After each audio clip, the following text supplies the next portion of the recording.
Good morning, Columbia. Thank you so much for waking up bright and early. I'm Curtis Wilson. I'm Tyler Ryan. Thursday morning, 5:01. Closer to the weekend.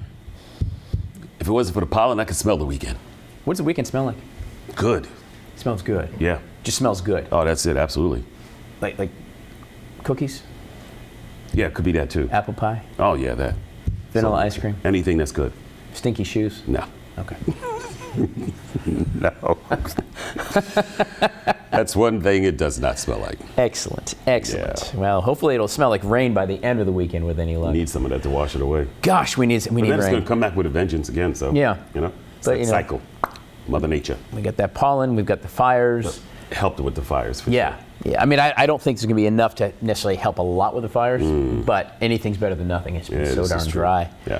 So, but yeah, well, hang on, my clicker's not working. I'm trying to make a seamless transition to weather. Oh. There we go. Now it's going. Your clicker's trying to tell you, get up, lazy, go punch the button yourself. And it's opening day for the Major League Baseball, and Chicago White Sox fans are hoping the new home of a cursed baseball brings them some good fortune this season. Well, this baseball was used in the World Series in 1919. That's the year White Sox players were accused of taking money to throw games. It was dubbed the Black Sox Scandal. The ball was moved from the Tribune Tower to the Chicago Sports Museum, and some fans believe that's when the White Sox started losing. The team's last winning season was 2021.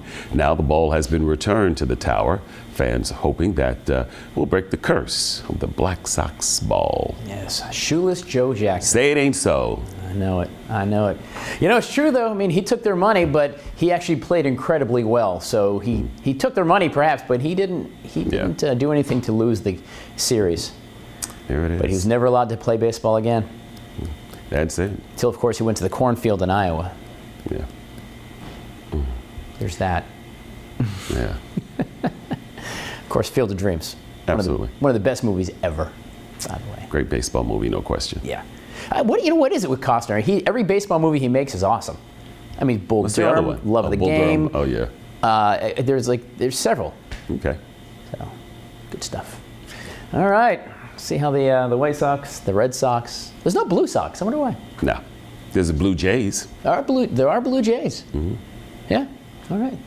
Got a first trivia question for you. Let's fire up those brains this morning. When was the last time the Chicago White Sox won the World Series? 1917, 1949, 1992, 2005. They had a good run, but I'm not going to say when. Okay. Well, it wasn't 17 because that's when all that stuff went right. 17 is when it went down, right? Yeah, back then. Yeah. So you were at the field, you remember? Yeah, I know. It was great, man. I really do appreciate you inventing the game too. But I appreciate you serving popcorn and hot dogs out there. Yeah. You had a good arm back then. Yeah, it was really good. Surprised you weren't on the field. I don't know how you came at. Kid. I don't know how you came at 9 players on the field at once. Though. I mean, how did you? I mean, you want to make it. Can you do the thingy? Oh, all right. The thingy's up there.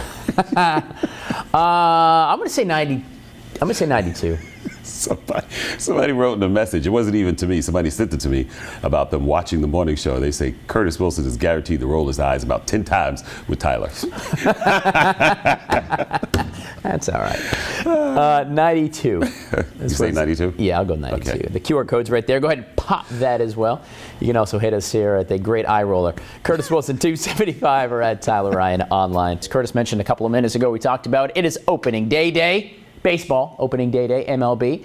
All right, so baseball, or a game like baseball, dates back to a French game in the 1300s called La Soul. But the modern version that we all know got its start in 1846 using rules written by Alexander Cartwright between the New York Nine and the Knickerbockers Club of Hoboken. There you go. Now, they were not the MLB necessarily. The first actual MLB team was the Cincinnati Red Stockings. Founded in 1866, they were the first ones to recruit professional ball players, or, be professional anyway. And you know what? Although back in the day, most professional sports barely provided food, much less riches, salaries slowly increased. In fact, Babe Ruth, the Bambino, made about 80 grand a year near the end of his career. That's about 1.9 million in today's dollars, by the way. Now the average MLB salary is $4.6 million. That's the average. Now, not everybody in the MLB makes $4 million. Some make ridiculous money. Others make $1 million.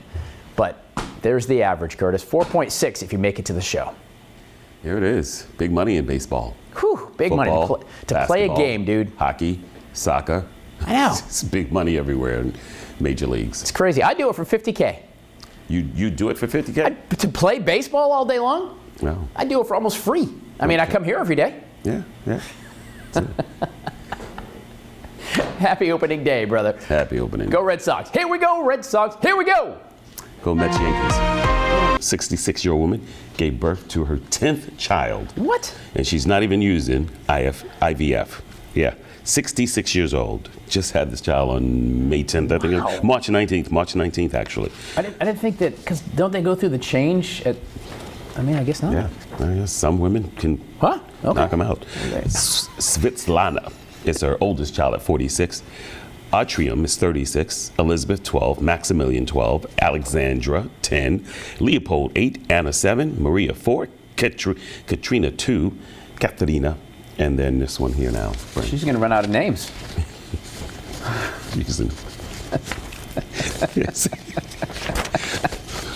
Mel Gibson. He's got the Passion of the Christ. Remember he did this movie in 2004? Yep. Big blockbuster, one of the highest grossing films of all time. He's got the sequel coming out, shooting it now. All right. After all this time. That's 20 years. Yeah. If my math is correct. There you go. Passion of the Christ. Sequel. About to kick There in. you go. You know what that lady with all those kids should have done? What's that? The old George Foreman thing. Just name them all the same. George. Yeah. George. Yeah. Would have been a lot easier. The name's going to be around a while, even though he passed, bless his heart. But yeah. Make it a lot easier with Christmas tags, too. You could just reuse them.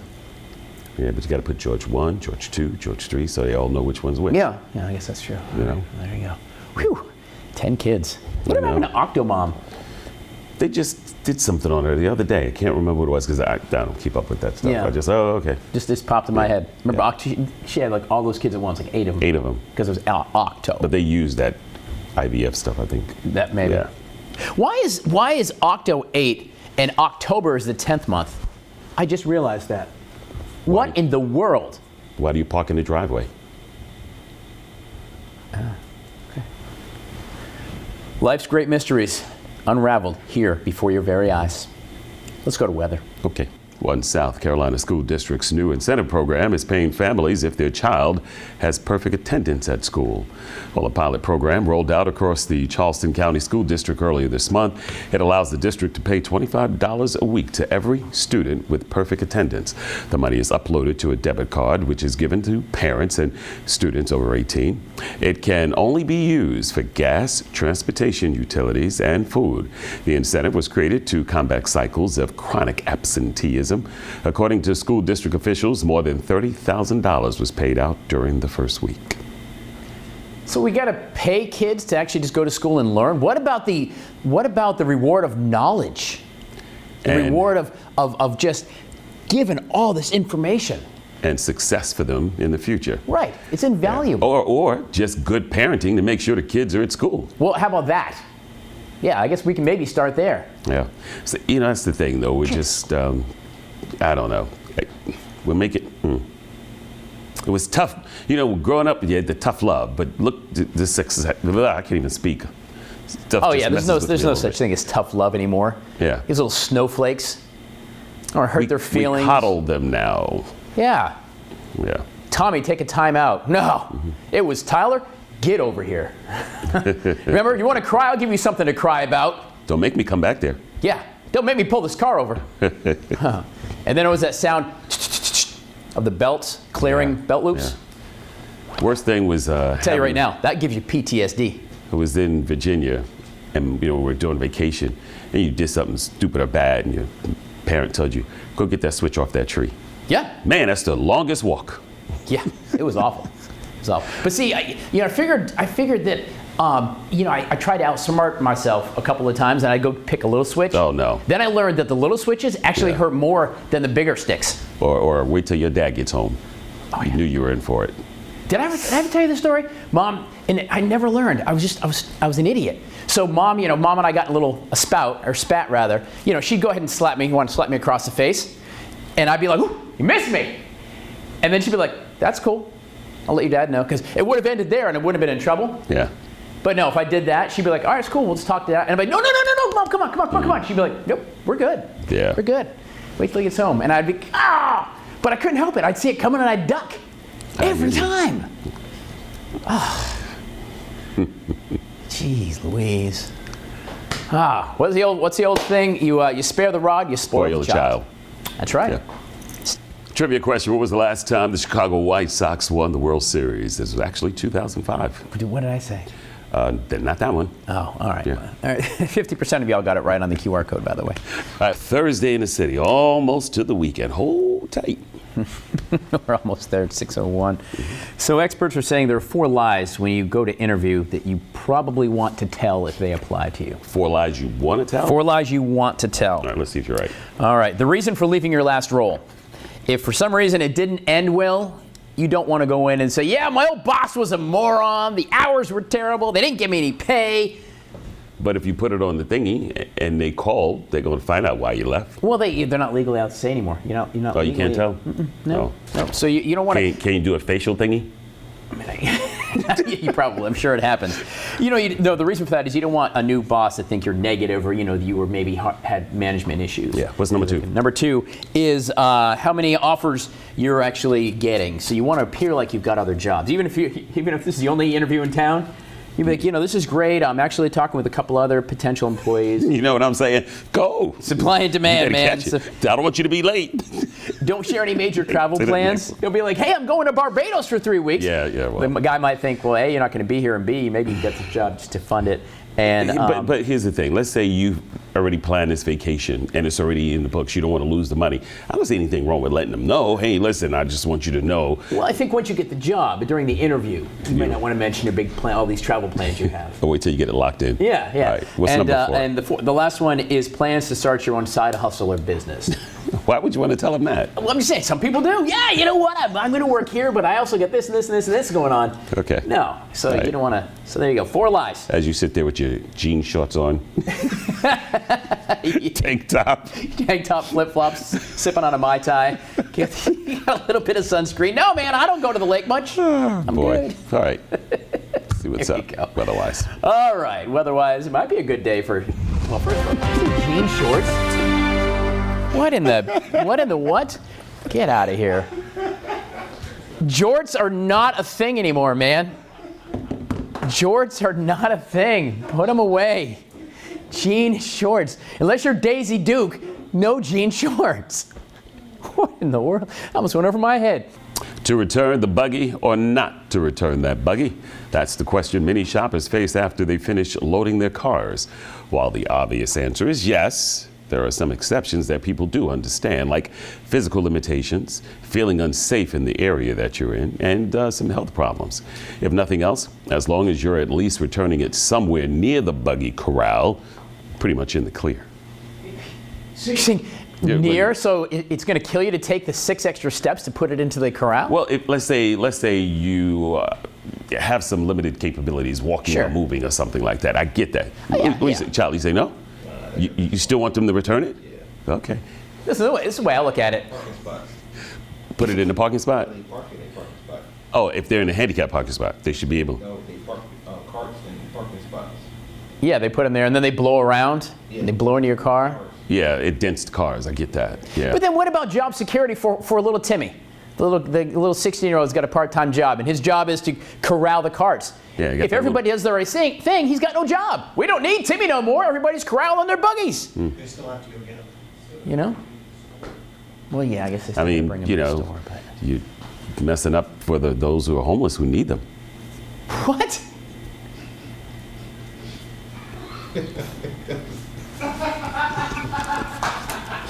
Can we get some weather? Weather, please. Here it is, second trivia question. Roughly how many buggies are stolen each year?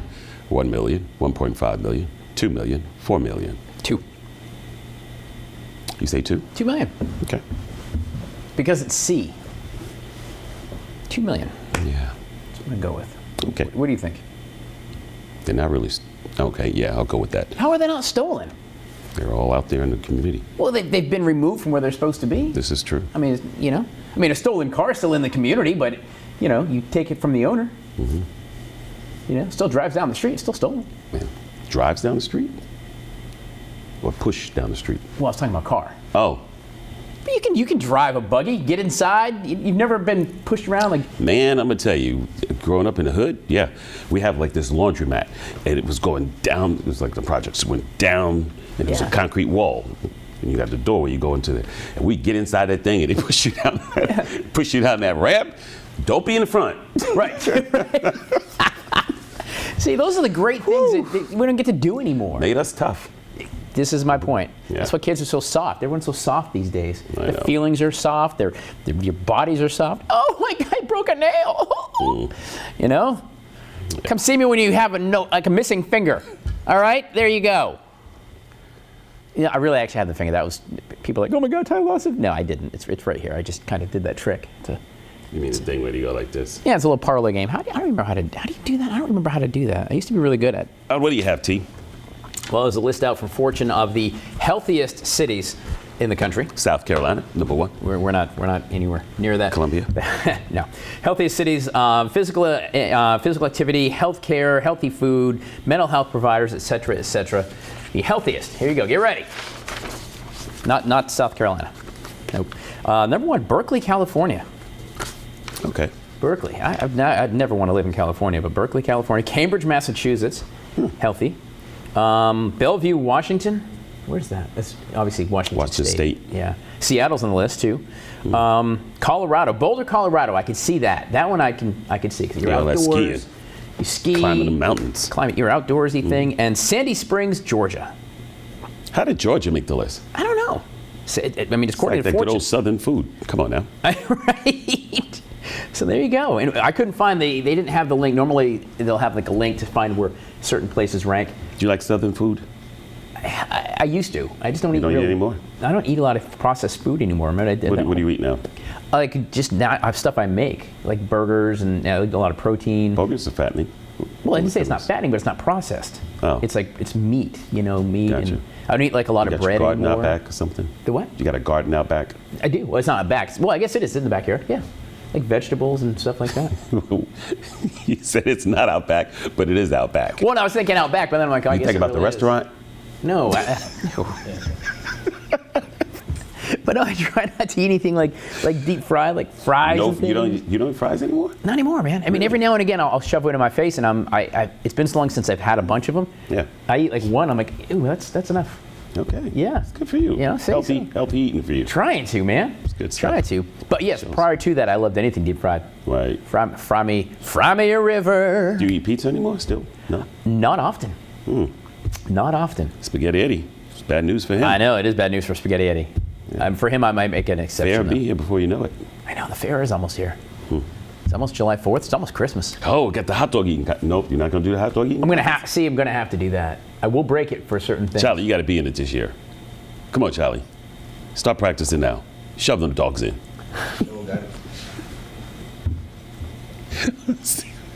There's a recent trend of these morning routine videos circling around the social media.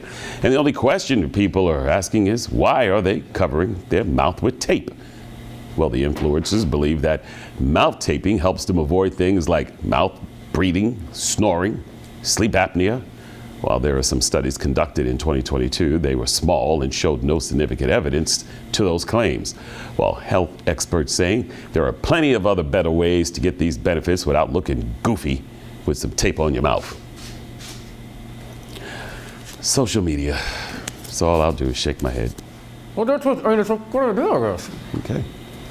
All right. Well, surely this is quite comfortable. Okay. I think everybody would be doing this. Like, hang on. Ugh! Black tape is like the new mustache. There it is. All right, get out of here. You know what? I don't even understand these things that trend. Why do people? Why we're such blind sheep? Yeah. Let's everybody get upset. Let's everybody wear masks. Don't ask questions. Just do it. Why? It's called groupthink. You want some tape, buddy? No? It's a whole roll of it. It's gaff tape, too. It's good tape. Rich pays a lot of money for this. All right, let's answer that trivia question we asked you roughly. How many buggies are stolen each year? 2 million. Bam! Right on the money. Besides this is simple grocery stealing, buggy theft is one of the biggest issues retailers face. The cost of each shopping cart, by the way, can be $250 to $400. So that can add up pretty quick for, especially for a small business. Yeah, that's why you're paying a little bit more in the store, too. It's a good thing Aldi's, you're going to put the quarter in. That's why they do that. Get out of here. All right, coming up, he's got the noon. And, of course, you got your 5, your 6, your 11 newscasts, and circle back around for your Friday. Have Be a good great to each day. other.